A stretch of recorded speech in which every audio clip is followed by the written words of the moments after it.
जय हिंद साथियों, मैं डॉक्टर अरुण कुमार आप सभी का भूगोल की श्रृंखला में स्वागत करता हूं। आज की इस वीडियो में लेकर आए आपके लिए भूगोल में प्रयोगात्मक कार्य भाग 2 के तहत अध्याय दूसरा, और इस अध्याय का दूसरा भाग है। अध्याय का नाम सांख्यिकी विधियाँ, जिसमें आप जानेंगे माध्यक और बहुलक के बारे में। इसी अध्याय के पिछली वीडियो में आपने जाना था माध्य के बारे में, यानी मीन के बारे में, जिसमें आपने जाना था अवर्गीकृत आंकड़े हैं उनकी जो माध्य है किस तरह निकाला जाए, जिसमें आपने प्रत्यक्ष विधि और अप्रत्यक्ष विधि दोनों ही के द्वारा माध्य का निकालना सीखा था, यानी मीन को निकालना सीखा था। और जो वर्गीकृत आंकड़े हैं यानी क्लासिफाइड डाटा हैं उनका भी माध्य निकालना आपने सीखा था। यदि आप इस चैनल पर पहली बार आए हैं और उस वीडियो को देखना चाहते हैं तो आप प्ले लिस्ट में जाकर आसानी से उस वीडियो को देख सकते हैं। अगर फिर भी किसी कोई दिक्कत है तो कमेंट बॉक्स में लिखें। और आज की इस वीडियो में आप जानेंगे केंद्रीय प्रवृत्ति के माप के तहत माध्यिका यानी मीडियन और बहुलक के बारे में। इन दोनों के बारे में हम जानेंगे कि किस तरह इनकी गणना की जाती है। तो आइए देखते हैं माध्यिका यानी मीडियन। माध्यिका उस कोटि का मान होता है जो व्यवस्थित श्रेणी को दो बराबर संख्याओं में विभाजित करता है। सम संख्या होने पर दो मध्यस्थ कोटि मानों का जो औसत है वह माध्यिका होता है, यानी एवरेज जो है वो माध्यिका कहलाता है, यानी मीडियन कहलाता है। जब हमारे आंकड़े जो अवर्गीकृत होते हैं तो उनकी माध्य की गणना किस तरह की जाती है वो देख लेते हैं। माध्यिका यानी एम की गणना निम्न चरणों में की जाती है। पहला है इसमें जो आंकड़े हमारे दिए हुए होते हैं उनको बढ़ते क्रम में अथवा घटते क्रम में व्यवस्थित करते हैं। यानी बढ़ते क्रम का मतलब ये है यानी सबसे छोटी संख्या सबसे पहले, फिर उससे बड़ी, फिर उससे बड़ी, उससे बड़ी, ऐसे बढ़ते क्रम में आंकड़े लिखते हैं, अथवा घटते क्रम में यानी अवरोही क्रम में। दूसरा है इसमें श्रेणी के मध्यवर्ती मूल्य का मान जानने के लिए निम्न फार्मूले का प्रयोग में लाया जाता है। यानी कि मिड वैल्यू ज्ञात करने के लिए जो फार्मूले प्रयोग में लाया था वह है यानी m बराबर n+1/2 वाले पद का मान, जब हमें मीडियन निकालना है। तो उदाहरण दे रखा है हमारे एक कक्षा के कुछ विद्यार्थियों के प्राप्तांक हैं 40, 25, 35, 30। जैसे कि आप देख रहे हैं 40, 25, 35, 30, 20, 15 और 10 दिए गए हैं। माध्यिका में इनकी ज्ञात करनी है। यानी ये कितने परीक्षार्थी हैं पहले देख लेते हैं। यानी 1, 2, 3, 4, 5, 6, 7, यानी 7 जो परीक्षार्थी हैं, विद्यार्थी हैं, उनके प्राप्तांक हैं, उनकी हैं माध्यिका ज्ञात करनी है। फार्मूला में प्रयोग में जो लाना है वह है m बराबर n+1/2 वाले पद का मान। इसमें m होगी माध्यिका और n की जगह हमारी संख्या आ जाएगी। संख्या कितनी हमारी 7, यानी 7 विद्यार्थी हैं, प्लस बना जाएगा और इनका जो फार्मूला में 2 नीचे आ जाएगा। 7 + 1 बराबर 8 हो जाएगा और ये नीचे 2 से भाग देंगे, जो संख्या में प्राप्त होगी वह हो जाएगी 4। यानी इस तरह से चौथे जो पद है उसका जो मान है वह हमारा माध्यिका कहलाएगा।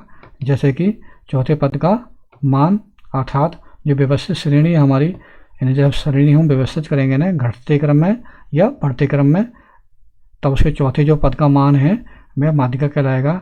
जैसे कि हमने जो आंकड़ों को व्यवस्थित कराया है वह बढ़ते क्रम में कराया है, यानी सबसे पहले सबसे छोटी संख्या, फिर उससे बड़ी, फिर उससे बड़ी, इस तरह हमने इन आंकड़ों को बढ़ते क्रम में व्यवस्थित कर लिया है। और मैं चौथे पद का मान जो ये वाला ये हमारा माध्यिका कहलाएगा। जैसे कि चौथे पद का मान हमारा है 25, अतः जो 25 है हमारा वह हमारा माध्यिका कहलाएगा। और इस तरह से हमने प्रत्यक्ष विधि द्वारा इसका माध्य ज्ञात कर लिया। उदाहरण दूसरा है कुछ विद्यार्थी हैं, जैसे कि इनके प्राप्तांक हैं 40 है, 25, 35, 30, 20, 28, 15, 10 और इनकी जो विद्यार्थियों की संख्या है वह गिन लेते हैं कितनी है 1, 2, 3, 4, 5, 6, 7, 8।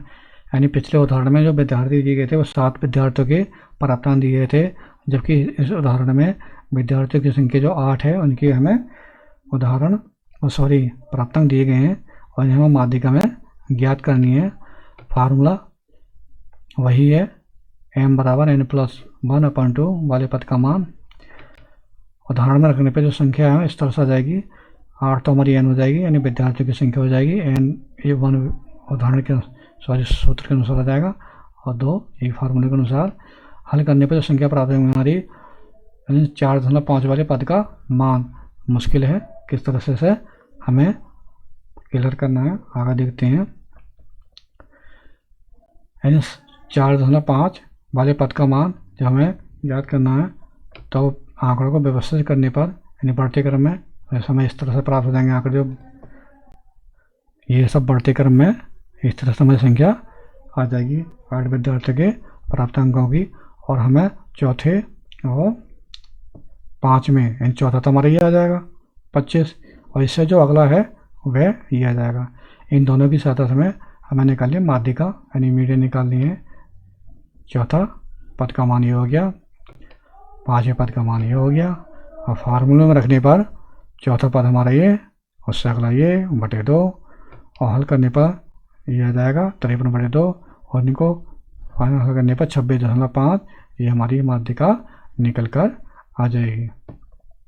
आगे देखते हैं। अतः m बराबर आ गया 26.5, मीडियन हो गया हमारा माध्यिका। अभी तक आपने देखा है वर्गीकृत आंकड़ों का द्वारा माध्यिका की गणना, और अब जानेंगे आप वर्गीकृत जो क्लासिफाइड डाटा हैं उनके द्वारा माध्यिका की गणना किस तरह करनी है उसके बारे में आप जानेंगे। यानी फार्मूला इसमें प्रयोग जो लाया था वह है m यानी मीडियन बराबर l plus I/f m - c bracket में, जिसमें m यहाँ पर हो जाएगी हमारी माध्यिका, l हो जाएगा माध्यिका वर्ग की न्यूनतम सीमा यानी lower limit of the median, I हो जाएगा हमारा इंटरवल यानी क्लास इंटरवल जिसे वर्ग अंतराल भी कहते हैं, f माध्यिका वर्ग की आवर्ती यानी फ्रीक्वेंसी हो जाएगी और m हो जाएगा मीडियन यानी माध्यिका की संख्या, c हो जाएगा माध्यिका वर्ग से पहले वर्ग की संचयी आवृत्ति यानी cumulative frequency of median class interval की। फार्मूला ध्यान रखना। आगे देखते हैं इसमें, जैसे कि उदाहरण दिया गया है, एक विषय में छात्रों के प्राप्तांक का ब्यौरा दिया गया है जिसमें समूह अंतराल में प्राप्तांक की संख्या है तथा आवर्ती में छात्रों की संख्या है, माध्यिका ज्ञात करनी है। ये हमारे वर्गीकृत आंकड़े हैं, ध्यान रखना है, उसी के अनुसार फार्मूला प्रयोग में लाना है। तालिका दे रखी है, यह दे रखा प्राप्तांकों का समूह है 50 से 60, 60 से 70, 70 से 80, 80 से 90, 90 से 100, 100 से 110 और आवर्ती जो दे रखी है हमारी वह 50 से 60 वर्ग की 3 दे रखी है, 60 से 70 वाले के 7, 70 से 80 की 11, 80 से 90 की 11, 90 से 100 की 8 और 100 से 170 की 5। इस तरीके की सहायता से हमें माध्यिका ज्ञात करनी है। फार्मूला हमारा ये आ गया। फार्मूले में जो संख्या रखेंगे तभी आ जाएगी, उदाहरण ये था, और उसकी जो तालिका है वो इस तरह निकल कर आएगी। पहले तालिका को नजर डाल लेते हैं। जैसे पहला हमारा प्राप्तांक समूह ने वर्ग अंतराल, जैसे कि क्लास इंटरवल हमारा 50 से 60, 60 से 70, 70 से 80, 80 से 90, 90 से 100, 100 से 110, ये हमारे क्लास इंटरवल हो गए। और दूसरी जो कॉलम है हमारा उसमें फ्रीक्वेंसी आएगी आवर्ती तालिका के अनुसार जो उदाहरण तालिका दी गई थी उसके अकॉर्डिंग 3, 7, 11, 16, 8, 50 और इनका जो योग है ये ध्यान रखना है, ये आ जाएगा 50 निकल कर। अब हम संचयी आवर्ती लेनी है। संचयी आवर्ती का सीधा सा अर्थ है जो पहली आवर्ती उसमें अगली आवर्ती को जोड़ देते हैं। जैसे पहली आवर्ती तुम्हारी ये है और उससे अगली आवर्ती संचयी आवर्ती निकालने के लिए 3 में अगली आवर्ती को जोड़कर जो संख्या प्राप्त हुई संचयी आवर्ती उस वर्ग की कहलाएगी। तो जैसे 3 + 7 बराबर 10, इस तरह से संख्या निकाल सकते हैं। संचयी आवर्ती 37, 45, 50।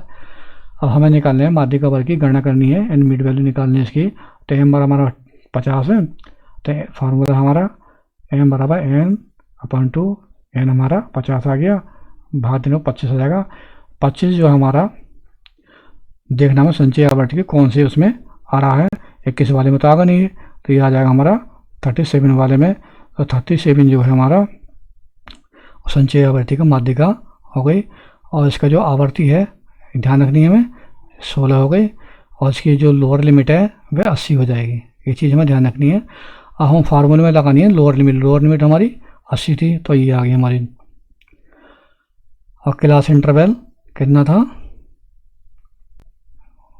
यानी 50 से 60, अंतर आ रहा है 10 का, तो ये यहाँ पर आ जाएगा हमारा 10।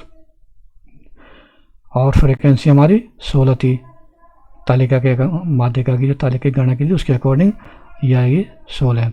ब्रैकेट में ले लेंगे एम यानी मीडियन, वो हमारी 25 थी। और इसकी जो है इससे पहली जो संचयी आवृत्ति वो 21 है, इसे हम ये यहाँ पर रख लेंगे।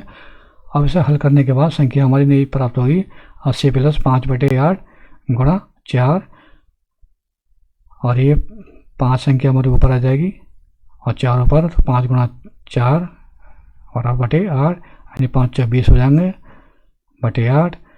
अब ये संख्या हमारी आ जाएगी 8 को और 25 को 20 को हल करने पर संख्या नहीं प्राप्त हो रही हमारी 5/2 किस तरह से प्राप्त हुई। 4 से भाग दिली, 4 दूनी 8 और 4 पंजे 20, इस तरह से संख्या हमारी ये निकल कर आ गई। अब 80 2 से भाग देंगे इसे 5 को, तो ये आ जाएगी हमारी 2.5। 80 + 2.5 और संख्या हमारी निकल कर आ गई ये 82.5, ध्यान रखना है। तो जो 82.5 निकल कर आई थी ये हमारा हो गया था माध्यिका। अब आगे देख लेते हैं बहुलक के बारे में। मोड यानी बहुलक क्या होता है पहले ही जान लेते हैं। जब किसी बिंदु या मान की अधिकतम पुनरावृत्ति अथवा आवर्ती जो होती है वह बहुलक कहलाती होती है। इसे संकेताक्षर Z या MO है।